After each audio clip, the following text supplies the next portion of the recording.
perhatikan anak-anak.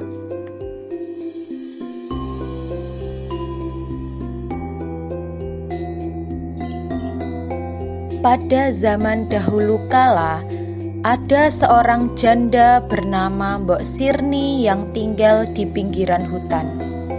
Ia tinggal sendiri di sebuah gubuk.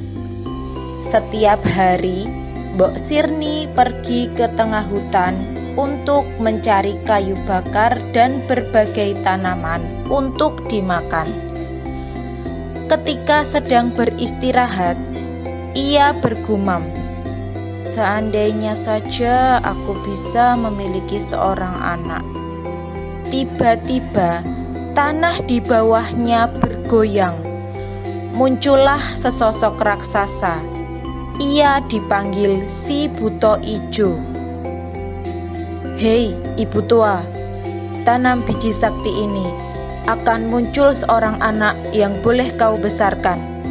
Tetapi saat usianya remaja, kau harus menyerahkannya kepadaku untuk aku makan." Mbok Sirni mengambil biji sakti itu dan langsung pulang. Mbok Sirni segera menanam biji sakti yang diterimanya dari Buto Ijo.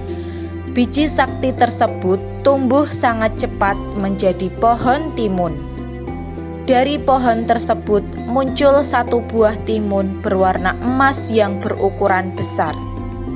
Setelah cukup matang, Mbok Sirni mengambil timun emas tersebut lalu dibelahnya pelan-pelan. Di dalam timun emas itu ada bayi perempuan yang sangat lucu. Mbok Sirni sangat gembira melihat bayi tersebut. Ia pun menamainya Timun Mas, karena bayi tersebut memang lahir dari sebuah timun berwarna emas. Timun Mas tumbuh menjadi gadis yang cantik dan baik hati. Ia selalu menolong ibunya mengerjakan pekerjaan rumah. Keduanya hidup bahagia. Mbok Sirni lupa dengan apa yang dikatakan Buto Ijo. Buto Ijo akan mengambil anak tercintanya itu setelah dewasa. Tak terasa beberapa tahun berlalu dan Timun Mas kini telah menjadi gadis remaja. Suatu malam, Mbok Sirni bermimpi bahwa Buto Ijo akan datang untuk mengambil Timun Mas. Ia terbangun dan terkejut. Ia jadi ingat akan janjinya kepada Buto Ijo. Akhirnya, ia menyuruh Timun Mas untuk menemui seorang pertapa yang bisa menolongnya menghadapi raksasa kejam itu.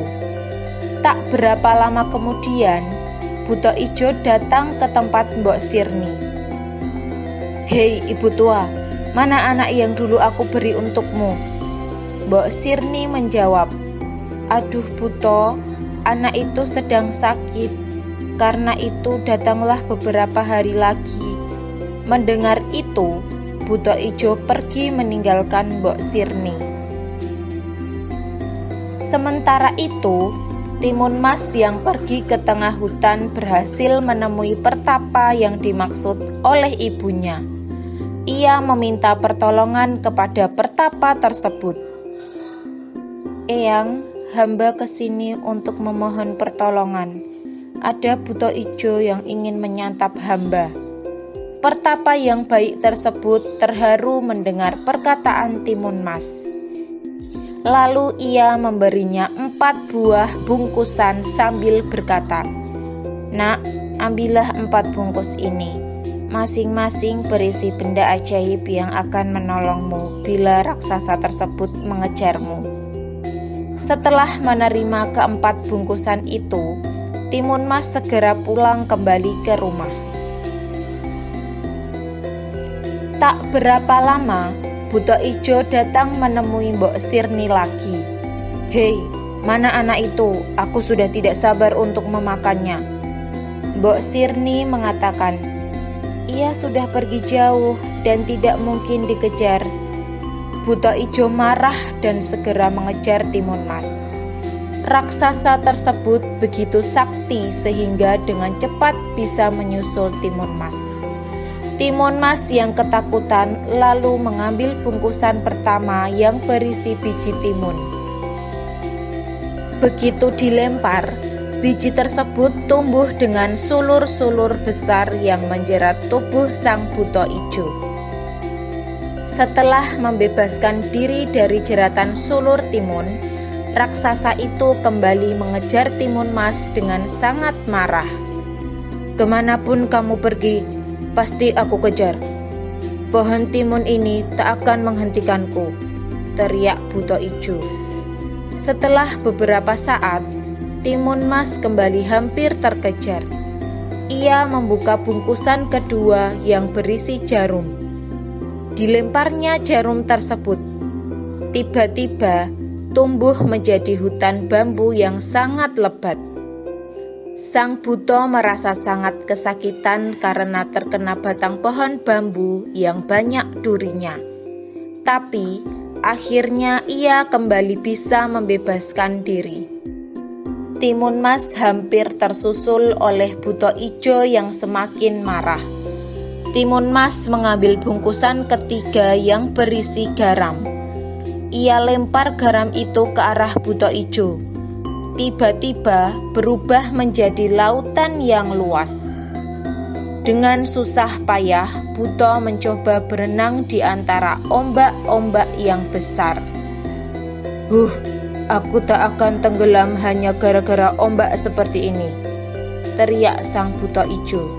Sebenarnya, si raksasa sudah sangat lelah karena menghindari ombak ganas. Akhirnya, raksasa itu berhasil menepi ke pantai. Ia akan mengejar Timun Mas. Buto ijo semakin mendekat. Timun Mas masih memiliki satu bungkus lagi. Bungkusan terakhir berisi terasi. Ketika raksasa semakin mendekat, Timun Mas lalu melempar terasi tersebut ke arahnya. Ajaib, terasi itu berubah menjadi lautan lumpur yang sangat dalam dan panas. Buto tidak bisa bergerak karena tubuhnya pelan-pelan terhisap ke dalam lumpur. Timun Mas selalu pulang ke rumah ibunya dengan hati yang gembira. Ia senang sekali karena sudah bebas dari buto ijo yang ingin memakannya.